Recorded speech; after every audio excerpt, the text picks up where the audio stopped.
নির্লজ্জ বেহাপনার দিবস থেকে এই জাতিকে হেফাজত করুক। পড়েন সবাই আমিন। এবার আমি সবাইকে জিজ্ঞেস করতে চাই, আপনাদের বউ আছে? কার কার একটু হাত তুলুন তো। বউ আছে? বউ আছে, মাশাআল্লাহ। আচ্ছা, আপনারা হাত নামান। এবার বউ নাই কার কার, তারা একটু হাত তুলেন। বউ নাই, বউ নাই। ইন্না লিল্লাহ। আপনাদের কারো বউ নাই? আহা, হাত নামান, হাত নামান। আল্লাহ সবাইকে দিনদার নেককার বউ দিয়ে দিক। পড়েন সবাই জবান খুলে আমিন। মুরব্বীরা এখন হাসবেন না, আমি দুই একটা কথা বলছি। অলরেডি মুরব্বীরা হাসাহাসি শুরু করেছেন। আমি একটু কথা বলি আব্বাজান, আপনারা আমার কথা না হেসে একটু বুঝবেন। আপনি যদি আপনার ছেলেকে সঠিক বয়সে বিয়ে না দেন, আপনার ছেলে যত জায়গায় হারাম সম্পর্কে জড়াবে, প্রত্যেকটা দায়ভার কিয়ামতে আব্বাকেই বহন করতে হবে। ঠিক কিনা বলেন? আমি বলবো, শীতকালে যুবকদের শীত কম্বল দিয়ে দূর হবে না, ল্যাব দিয়ে দূর হবে না, একমাত্র বউ দিয়ে যুবকদের শীত দূর হবে। আল্লাহ যুবকদেরকে দিনদার নেককার বউ দিয়ে দিক। পড়েন সবাই আমিন। আমরা তিনটা তাকবীর দিয়ে তাফসীর শুরু করব।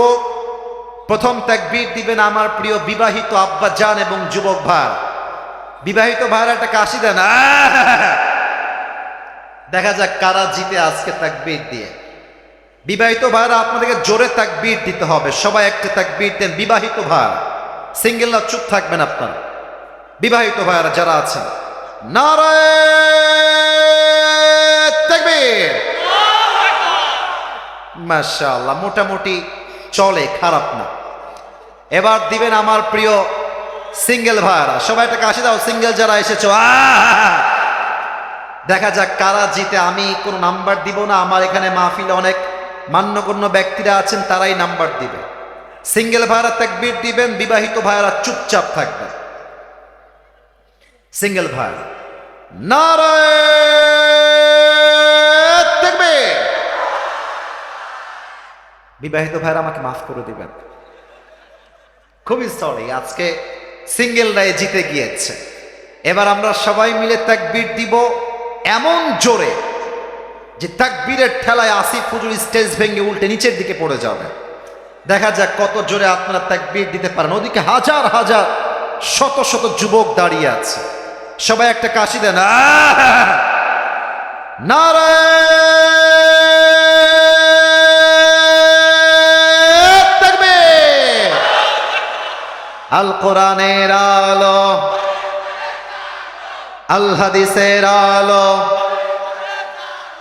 কোরআন হাদিস যেখানে, আলেম ওলামা যেখানে, যশোরবাসী যেখানে, আল্লাহ রাব্বুল আলামিন যেন কবুল করে। পড়েন সবাই আমিন। লাস্ট কথা, যদি ওয়াজের মাঝ থেকে কেউ উঠে যায় দোয়া না করে, তার লুঙ্গি টান দিয়ে ধরে বসায় দিবে, তবে লুঙ্গি যেন খুলে না যায়। ঠিক আছে ইনশাআল্লাহ? আসুন আমরা তাফসীর শুরু করি। আসরের নামাজ এই মাঠেই অনুষ্ঠিত হবে। So don't go anywhere from this place. এই জায়গা, এই যে সোনামণি, ওই যে ছোট্ট একটা বাচ্চা কই যায়? বসায় দাও, বসায় দাও। সবাই দিকে তাকান, তাকবীর দেন সবাই। নারায়ে তাকবীর। আজ যে অল্প সময় আমরা পেয়েছি, এই অল্প সময়ে আমরা ছোট্ট একটা সূরার তাফসীর পেশ করব। সূরাটার নাম হচ্ছে সূরাতুদ দুহা। আমার যশোরের কেশবপুরের মুরব্বী আব্বাজান, যুবক ভাই, তোমরা বামে অনেক যুবক আছো, ডানে অনেক যুবক আছো, আমি সবার থেকে উত্তর চাই। সূরাটার নাম হচ্ছে সূরাতুদ দুহা। বলেন সবাই, সূরাটার নাম কি? দুহা। এটা 30 পারায় অবস্থিত। এই সূরা আয়াত সংখ্যা হচ্ছে মোট 11টা, এবং এই সূরাকে মাক্কি চ্যাপ্টারে নাজিল করেছে একজন। আওয়াজ দিয়ে বলেন সবাই, তিনি কে? বলেন তো আপনারা সবাই, আগামীর বাংলাদেশকে ইসলামের বাংলাদেশ দেখতে আমরা সবাই চাই কি চাই না? মাঝে মাঝে আমাদের কাছে কল রেকর্ড পাঠানো হচ্ছে, একজন বলছেন চট করে এসে ঢুকে ক্ষমতার চেয়ারে বসে যাবেন। আমরা একটা কথা বলতে চাই, শহীদ আবু সাইদ জীবন দিয়েছে, শহীদ মুগ্ধ জীবন দিয়েছে। এই বাংলার মাটিতে আগামীতে আবার স্বৈরাচার আসবে, এটা চুল পরিমাণ বরদাস্ত করে নেওয়া যাবে না, ঠিক কিনা বলে? এই সূরার এই আমাকে লেট মি ফিনিশ, আমাকে কথা বলতে দেন। এই সূরার তাফসীর যদি আপনি জেনে যান, আপনার লাভ হবে দুইটা। বলেন সবাই, লাভ হবে কয়টা? এক, আপনার জীবনের সমস্ত দুঃখ কষ্ট দূর করে দিবে একজন, আওয়াজ দিয়ে বলেন সবাই, তিনি কে? দুই নাম্বার, এই সূরার তাফসীর যে জানবে, দুনিয়ার প্রতি এই যে এতটা মায়া ভালোবাসা অভিযোগ, আমার এইটা লাগবে, ওইটা নাই, এইটা চাই, ওইটা চাই, এইটা চাই, ওইটা চাই, এই তাফসীর জানলে আপনার জীবনের সমস্ত চাহিদা 100 ভাগ থেকে 10 ভাগে নেমে আসবে। সুবহানাল্লাহ পড়বেন না আপনারা সবাই? আসুন আমরা শুরু করে দেই তাফসীর, because time is too short. আমাকে অল্প সময় দামি কথাগুলো মেনশন এবং কোট করতে হবে। এই 11টা আয়াতকে আল্লাহ তাআলা মোট 4টি ভাগে ভাগ করেছেন। আমার কলিজার টুকরা যশোরের কেশবপুরের ভাড়া, লুক অ্যাট মাই 4 ফিঙ্গার্স, 4টা আঙ্গুল দেখবেন আর আমাকে জবান খুলে উত্তর দিবেন। সূরা দুহাকে আল্লাহ তাআলা কয়টা ভাগে ভাগ করেছেন? রাস্তার থেকেও আওয়াজ চাই, সবার থেকে। সূরা দুহাকে আল্লাহ কয়টা ভাগে ভাগ করেছেন? 4টা। প্রথম 2 আয়াত কসম, দ্বিতীয় 3 আয়াত যখন বান্দা এটা ভাবে যে আল্লাহ মনে হয় আমাকে ভালোবাসে না, আল্লাহ মনে হয় আমাকে ভুলে গেছে, এই চিন্তা বান্দার মন থেকে আল্লাহ দূর করেছেন।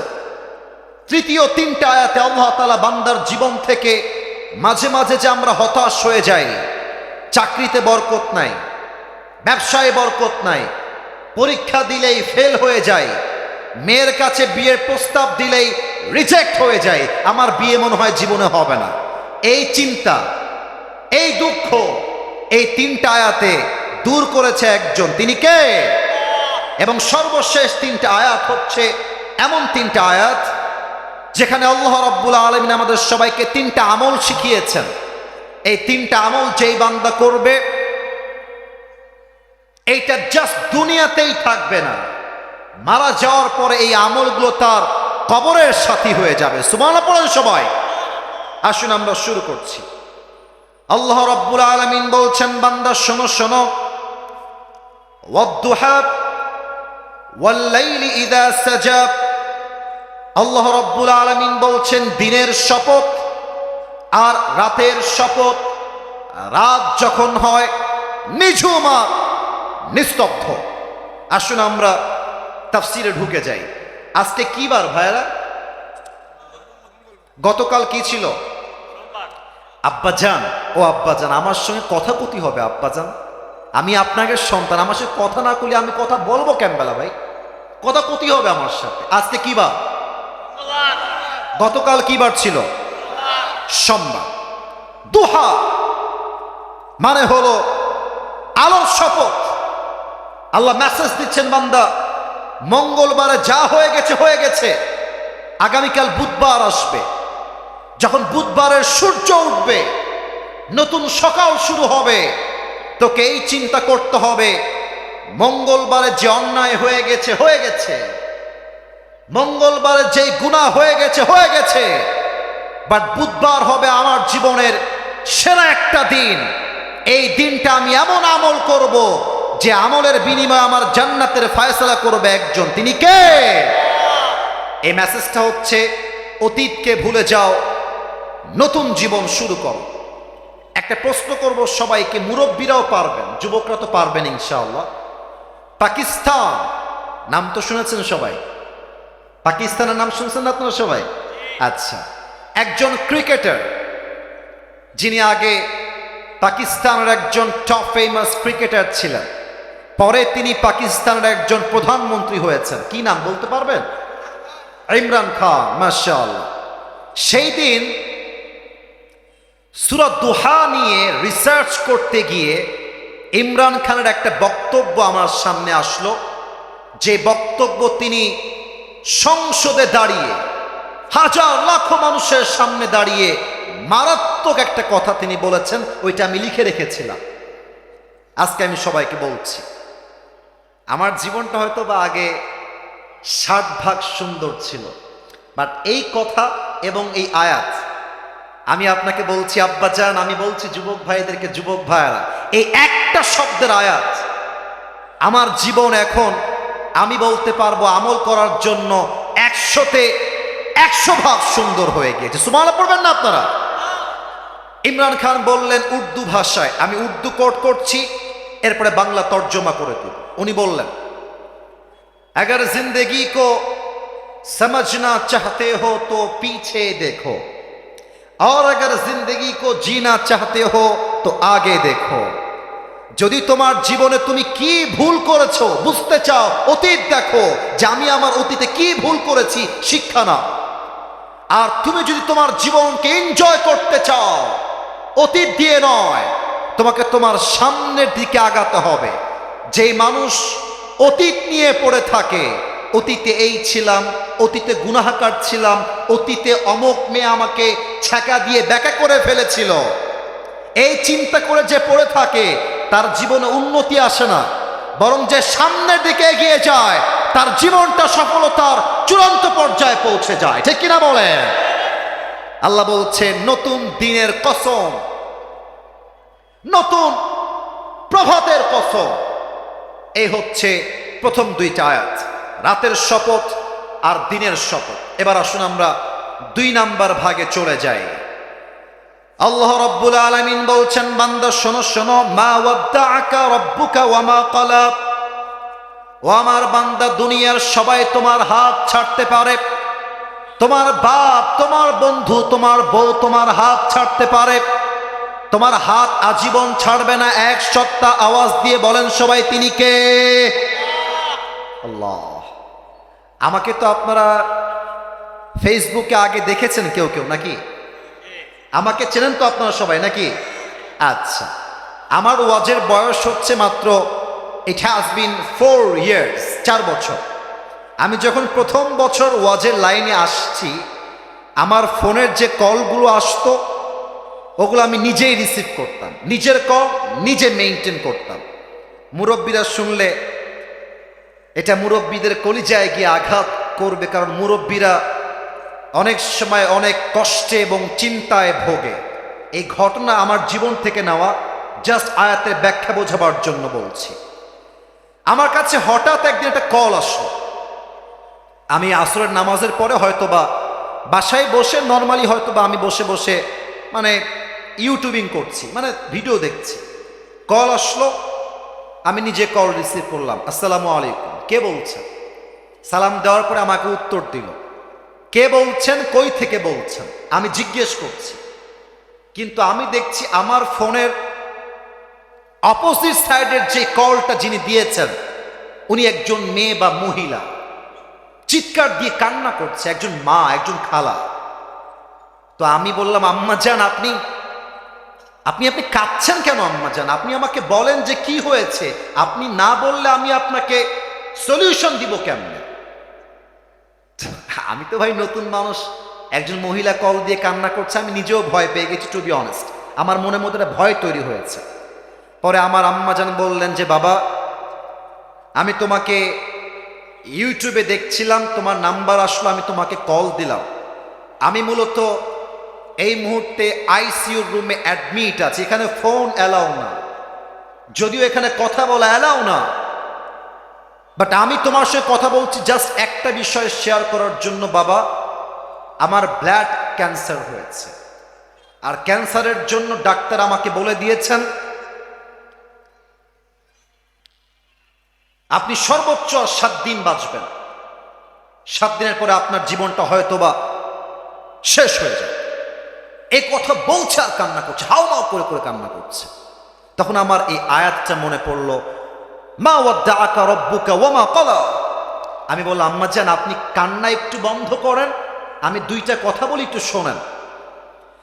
আমি বললাম, আম্মা জান, মাথায় রাখবেন, 1 নাম্বার কথা, হায়াত আর মওতের মালিক কোনো ডাক্তার নয়, হায়াত আর মওতের মালিক একজন। আওয়াজ দিয়ে বলেন সবাই, তিনি কে? আম্মা জান, ডাক্তারের কথায় আপনি আপনার ভরসা আশা হারাবেন না। স্টপ ট্রাইং, থামেন। 2 নাম্বার, মনে রাখবেন, আমি তো মাঝে মাঝে আমার ওয়াজে বলি, ভালো সময়ে আই লাভ ইউ বলার মানুষের কোনো অভাব হয় না, আর খারাপ সময়ে আপন মানুষগুলোকে হারিকেন দিয়েও খুঁজে পাওয়া যায় না। আম্মা জান, আপনার মনে হচ্ছে আজকে আপনার সন্তান আপনার পর হয়ে গেছে, আজকে আপনার মনে হচ্ছে ক্যান্সার হওয়ার পরে আপনার আপন স্বামীটাও আপনার পর হয়ে গেছে। মনে রাখবেন, দুনিয়ার সবাই যখন বান্দার হাত ছেড়ে দেয় তখন তার হাতটা আল্লাহ নিজেই ধরে নেয়। আপনি টেনশন করবেন না। মা ওয়াদ্দাআকা রাব্বুকা ওয়া মা ক্বালা, আপনার রব আপনার সাথেই আছে, ইনশাআল্লাহ আপনার কিছুই হবে না। কথা বলে ফোন কাট, আর কোনো কথা হয় নাই। 2-3 মাস পরের কথা, একদিন আমার ফোনে আবার কল আসছে। কল রিসিভ করলাম, নর্মালি অ্যাজ ইউজুয়ালি আমি কল রিসিভ করি। আসসালামু আলাইকুম, কে বলছেন? বলছে, বাবা।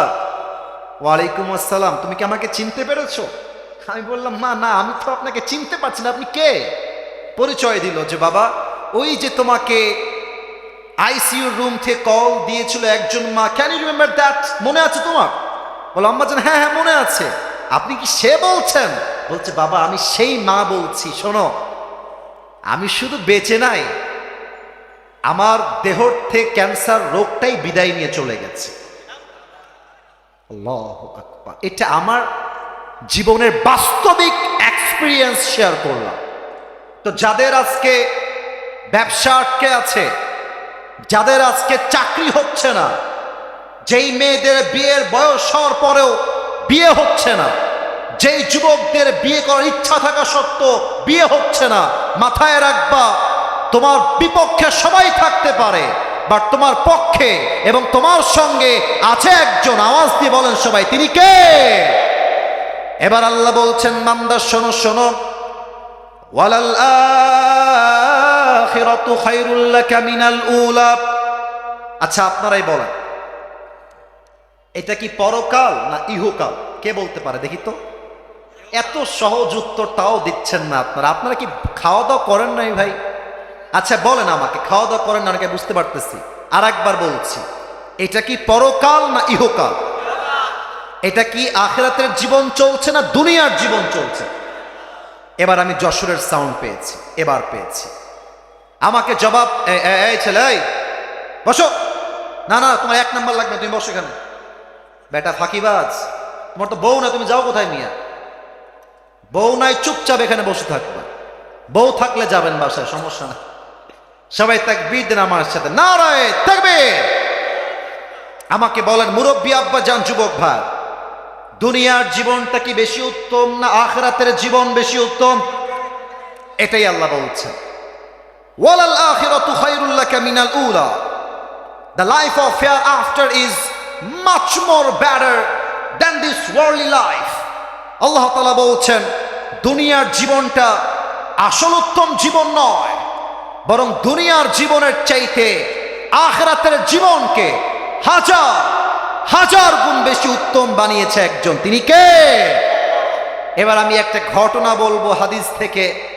এটা আমার শেষ ঘটনা, কারণ হলো একটু পরে আসরের নামাজ হবে। একটা প্রবাদ বাক্য আছে রসুলের ভাইয়েরা, সবাইয়ের ক্ষতি হবে আমার সাথে, শেষ ভালো যার। কমিটির ভাইয়েরা কয়, আপনারা কইলেন না, শেষ ভালো যার সব ভালো তার। আমাকে বলেন তো, কিয়ামতের দিবসে বান্দার জান্নাতে যাওয়ার জন্য 100 আমলে কত আমল লাগবে? 51। কে বলছে 51? একটু হাত তুলো তো। 51 কে বলছো? কি নাম তোমার ভাই? মাশাআল্লাহ, সে বলেছে 100-তে 51। That is the right answer. এবার সবাই উত্তর দিবেন। পরকালে জান্নাত পাওয়ার জন্য বান্দার আমল নামায় 100-তে কত পাওয়া লাগবে? 51। একজন বান্দা কিয়ামতের দিন দাঁড়াবে। এটা বড় মর্মান্তিক হাদিস। আজীব এক ঘটনা, ওই বান্দার আমলনামা দুইটাই সমান সমান হয়ে যাবে। এদিকে তাকাও, আমার দিকে তাকাও, হাসি না, খবরদার, তোমরা ফালতু ভেবো না আমাকে। মজার সময় মজা, সিরিয়াস করে সিরিয়াস হবা। এখানে মিডিয়ার লোকরা আছে, কোনো অভদ্রতা চলবে না। এখানে কথা বলছি তাফসীর থেকে, প্রত্যেকটা কথা এখান থেকে নয়, কলিজা থেকে শুনতে হবে সবাইকে, ঠিক কিনা বলেন? এখন আমি মজার মুডে, চুল পরিমাণ নেই মজার মুডে, কথা শোনেন। শেষ কথা, দোয়া করব, ভালোবাসা নিয়ে এসেছি, ভালোবাসা নিয়েই বিদায় নেব। একজন বান্দা দাঁড়াবে যা আমলনামা দুইটা বরাবর সমান সমান হয়ে যাবে। এই হাদিসটা আমি প্রথমে নিচে পড়ি নাই, আমি এটা শুনেছিলাম পাকিস্তানের একজন টপ ফেমাস স্কলার, তার নাম হলো মাওলানা তারিক জামিল। আমার একজন কলিজার মানুষ, বড্ড ভালোবাসি মানুষটাকে আমি। ভাষা উর্দু, তবে যে মানুষ এখানে উর্দু বোঝেন, হিন্দি বুঝেন, ওনার ওয়াজ আপনি শুনবেন। আমি আসিফ আপনাকে বলছি, তার ওয়াজ 80 আপনাকে আল্লাহর রাস্তায় ফিরায় নিয়ে আসবে ইনশাআল্লাহ। বলেন সবাই ইনশাআল্লাহ। তো উনি বললেন, एक बंदा क़यामत के दिन खड़ा हो जाएगा और अल्लाह कहेगा कि उसकी अमलनामा ओजन दिया जाए, और जब अमलनामा ओजन दिया जाएगा तो दोनों अमल यूं बराबर हो जाएगा। দুইটা আমল সমান সমান। যশোরের ভাইরা, আপনারাই বলেছিলেন জান্নাতে যাওয়ার জন্য উই নিড 50 অন ইন 100, 100তে লাগবে 51। এখন এই বান্দার আমলনামা দুইটাই সমান, 50-50। যদি যশোরের মানুষের বুদ্ধি থাকে, উত্তর দেন, এই বান্দার জান্নাতে যাওয়ার জন্য আর মাত্র আমল লাগে কয়টা? তো ভয় পান কেন? কোন সবাই কয়টা?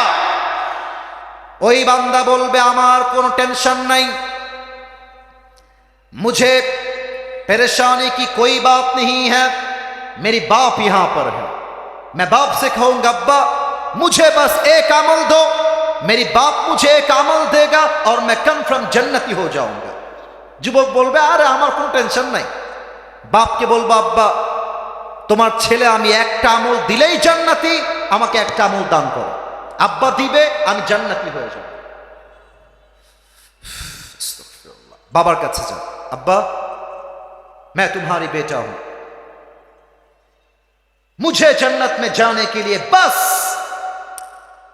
एक अमल की जरूरत है। अब्बा তোমার ছেলে জান্নাতি হবে, একটা আমল লাগবে, আব্বা দাও, আমাকে একটা আমল দাও।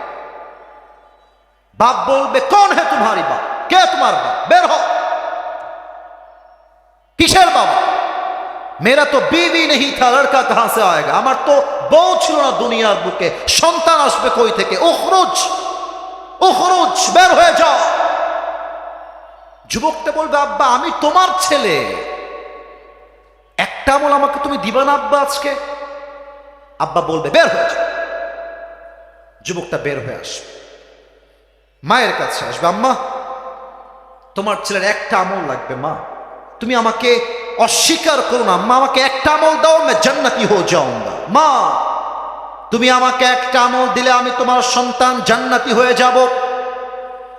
এবার মা ডাক দিয়ে বলবে, कौन है तुम्हारी माँ, मैं तुम्हारी माँ नहीं हूं, मेरी तो दुनिया में शौहर ही नहीं था, बेटा कहां से आएगा। আর আমার তো স্বামী নাই, আমার পুত্র সন্তান আসবে কই থেকে? উখরুজ উখরুজ, বের হয়ে যাও। বাবা মা সন্তান বউ বাচ্চা একটা আমল কেউ তাকে দিবে না।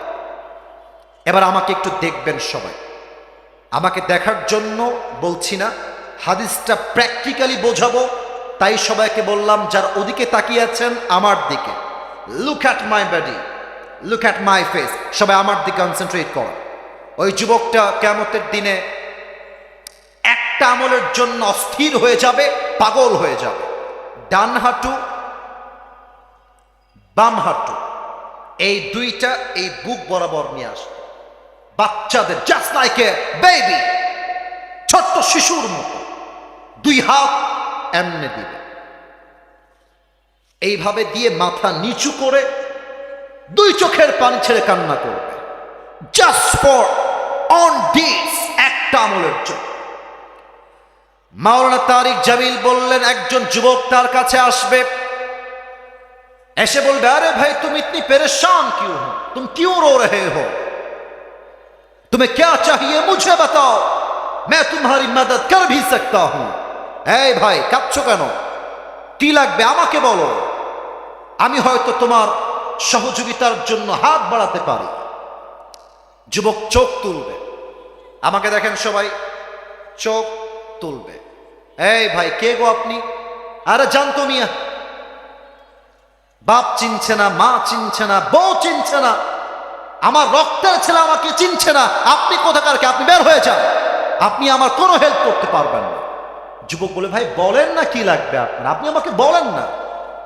যুবকটা বলবে, ভাই मेरी दोनों अमल बराबर हो गया है, मुझे जन्नत में जाने के लिए बस एक अमल की जरूरत है। भाई रे একটা আমল হলেই আজকে আমি জান্নাতে। Are you sure? আপনার একটা আমল হলেই জান্নাতে, আর ইউ শিওর?